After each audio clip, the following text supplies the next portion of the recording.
اللہ الرحمن الرحیم۔ ایک حدیث میں آپ صلی اللہ علیہ وسلم نے ارشاد فرمایا، ان الرجل لا يكون له عند الله المنزلة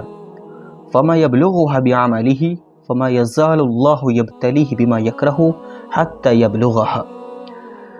جس کا ترجمہ یہ کہ آپ صلی اللہ علیہ وسلم نے ارشاد فرمایا کہ ایک آدمی کا اللہ تعالیٰ کے عند اللہ منزلہ، اللہ تعالیٰ کے یہاں ایک اس کا مقام ہوتا ہے،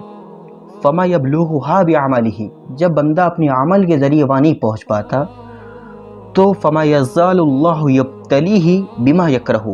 تو اللہ تعالیٰ اس کو ایسی مصیبت میں، تکلیف میں مبتلا کرتا ہے جس کی بنیاد پر اللہ تعالیٰ اس کو اس درجے تک پہنچا دیتے ہیں۔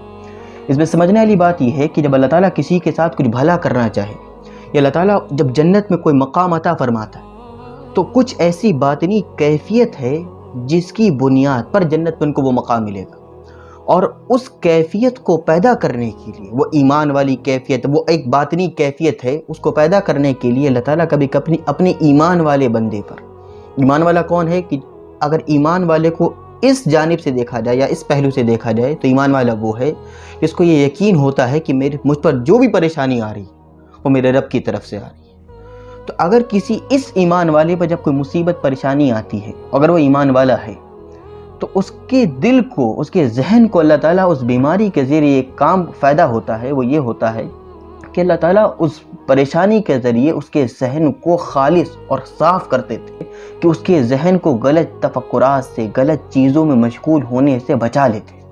اللہ نہ کرے کسی کو کوئی پریشانی ہو تو اس میں ہوتا کیا ہے کہ آدمی جب اس پریشانی میں مبتلا ہوتا ہے تو ہر وقت وہ اسی پریشانی کے بارے میں سوچتا ہے، اور دل میں اللہ سے دعا کرتا ہے کہ اللہ تعالیٰ کسی طرح مجھ سے اس پریشانی کو دور کر دے۔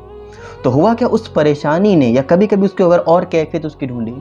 تو کبھی کبھی ایسا ہوتا ہے کہ نماز پڑھ کے سب چلے گئے لیکن دل میں کچھ ایسا بوجھ تھا جو انسان کو مسجد میں پھر بھی بیٹھا لے رہتا ہے،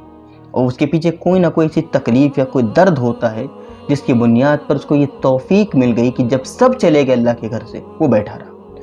کسی عالم نے بہت اچھی مثال دی کہ اگر یہ پتہ چل جاتا ہے کہ تکلیف اپنی کی طرف سے کہیں سے آئی ہے تو وہ تکلیف ہلکی ہو جاتی۔ اس کی مثال دی کہ آپ کمرے میں داخل ہو اور کمرے میں اندھیرا ہو، اور کسی نے آپ کے اندھیرے میں کسی نے کچھ پھینک کے مارا۔ جب آپ نے لائٹ کھولی تو دیکھا کہ آپ اولاد ہے، اور وہ خوش ہو گئی اس کام کو کر کے کہ آپ کو ایک کھیل کھیلنے کے لیے آپ کچھ نے کچھ مارا۔ جب آپ کی نظر پڑتی کہ وہ تو اپنا ہے تو تکلیف وہاں ہلکی ہو جاتی ہے۔ اسی طرح اگر ایمان والوں کو اتنا یقین ہو کہ تمام تکلیفیں جو ہیں، پریشانیاں جو ہیں، وہ کہیں نہ کہیں میرے رب کی جانب سے وہ ہیں، اور وہ اس پریشانیوں کے ذریعے ہم کو دلی اعتبار سے یا باطنی کیفیت میں وہ ترقی دینا چاہتا ہے جس کے ترقی والوں کے اللہ تعالیٰ کے ایک مقام۔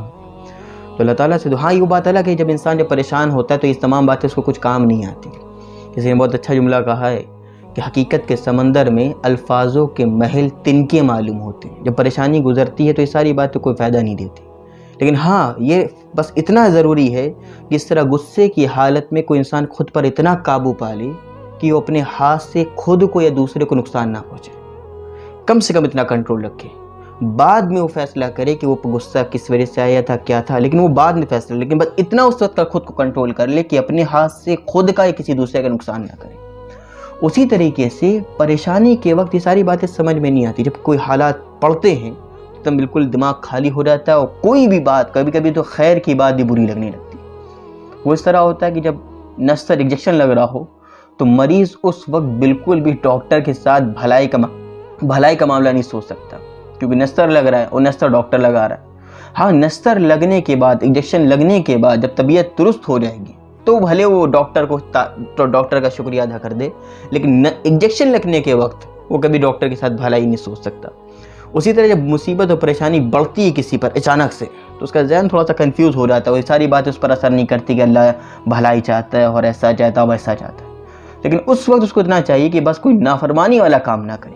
اور جب انشاءاللہ وقت گزر جائے گا تو خود اگر اللہ تعالیٰ نے اس کو بصیرت دی ہوگی اور اگر خود دیکھنا چاہے تو وہ یہ دیکھ سکتا ہے کہ اس پریشانی میں اللہ تعالیٰ نے میرے لیے کون سا پہلو کو بہتر سمجھ کے دیا تھا۔